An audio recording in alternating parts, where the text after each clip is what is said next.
हम्म, देखो, आत्मिक अनुशासन बहुत इम्पोर्टेंट है। बिना उसके हम कुछ भी नहीं कर सकते। हाँ, अगर हमारा आत्मा अगर बेजान हो जाएगा तो क्या करेंगे हम जीवन में? जैसे वचन पढ़ना, रोज प्रार्थना करना, फास्ट करना, बाइबल के वचन को अध्ययन करना, ये सब बहुत ज़रूरी है। अगर हम ये सब नहीं कर रहे हैं अपने रोज के जीवन में तो हम बहुत बड़े खतरे में हैं। बहुत बहुत इम्पोर्टेंट है आत्मिक अनुशासन होना। आउच। हाँ, मैं तुम्हें बाद में फ़ोन करता हूँ, ठीक है? अंजलि, क्या हुआ? वो कट गया इरेजर से। ओहो, कितनी बार बोला है मैंने। अंकित, आपने अपने रेजर की हालत देखी है? दिखाओ जरा अपना रेजर, दिखाओ कितना पुराना यूज कर रहे हो। देखो इसकी हालत। देखो पीछे बैंडेड रखा होगा, देना। हाँ रुको।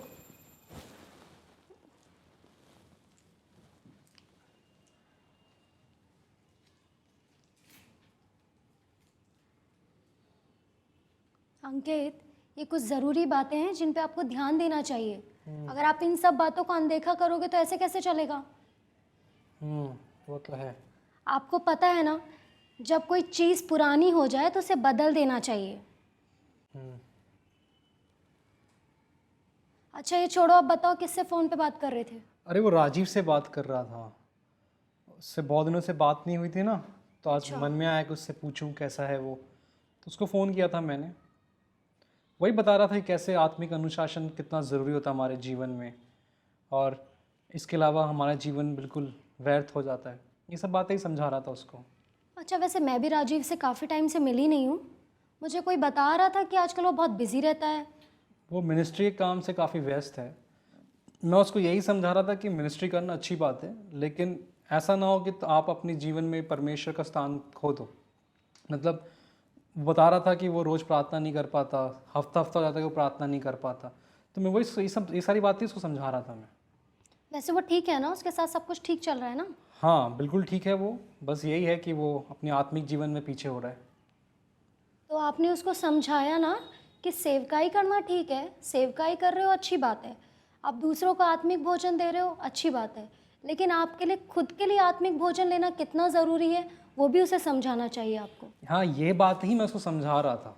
देखो एक बात तो है कि उसमें बहुत पैशन है परमेश्वर को लेके, और मिनिस्ट्री में भी बहुत आगे रहता है काम वाम करने के लिए। बस यही है कि वो अपने आप को आत्मिक स्तर में समय नहीं दे पा रहा कि वो अपने आप को परमेश्वर के वचन में डुबा सके, प्रार्थना कर सके, फास्टिंग कर सके। इन सब चीज़ों से दूर है, बट मुझे विश्वास है कि वो कर पाएगा ये सब चीज़ें आज की हाँ फ़ोन बाद। अंकिता, आपने बिल्कुल सही कहा।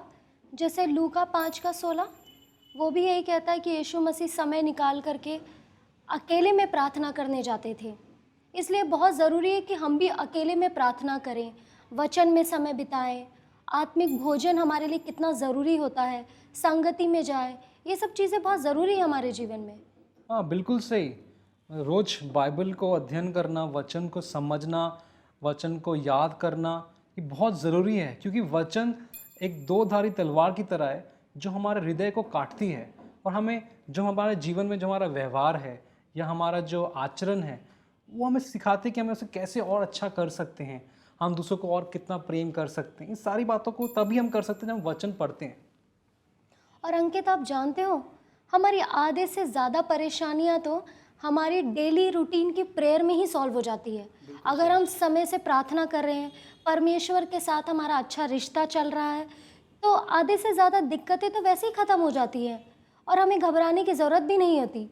और यही सारी बातें पता है मैं पिछले हफ्ते अनन्या को समझा रही थी कि डेली रूटीन की प्रेयर बहुत ज़रूरी है। हाँ बिल्कुल सही। और पता है अंजलि कि जब हम पाप करते हैं तो ये वचन ही है जो हमें बताता है कि पाप क्या है।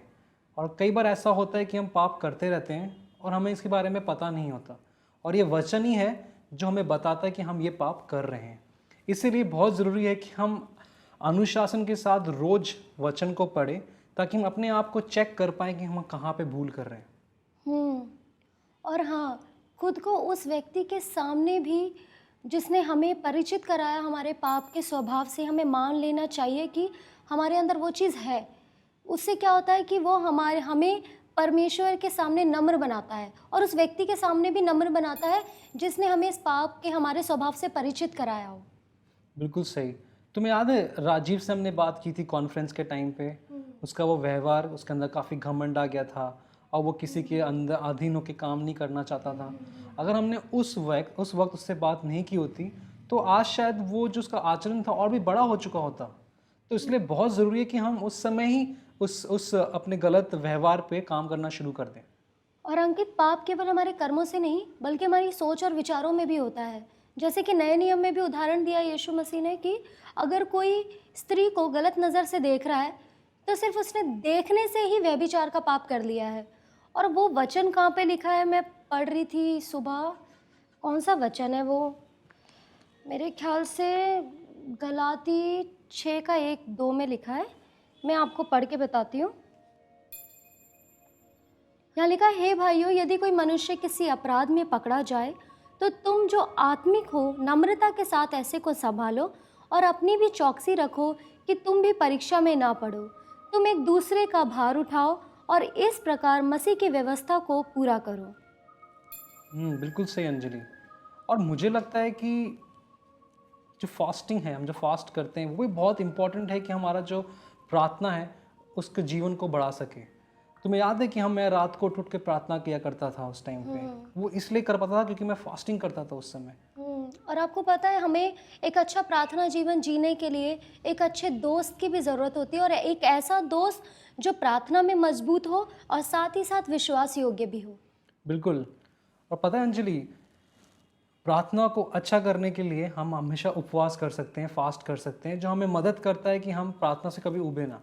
और एक ऐसा समय मिलता है जब हम दुनिया के डिस्ट्रैक्शन से, शोर शराबे से दूर जाके परमेश्वर के सामने बैठते हैं और उनसे सुनते हैं। सही कहा आपने।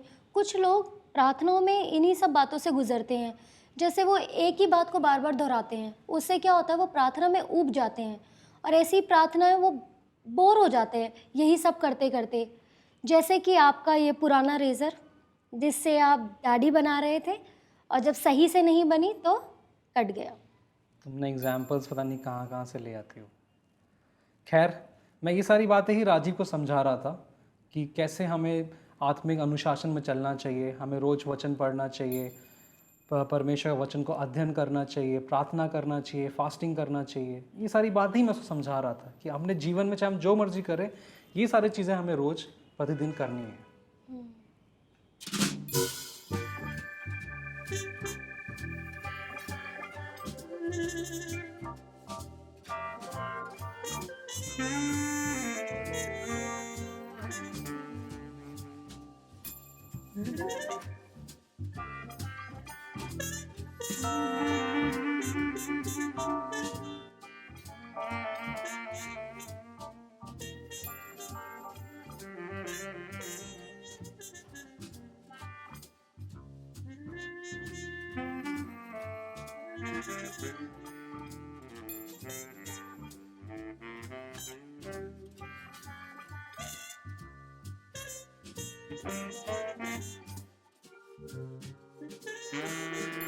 और अनुशासन के साथ जीवन जीना राजीव को बहुत कुछ सिखाएगा, और यही सारी बातें मैं उसको समझा रहा था।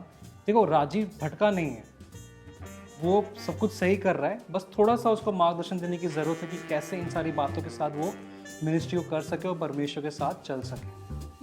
सही कहा।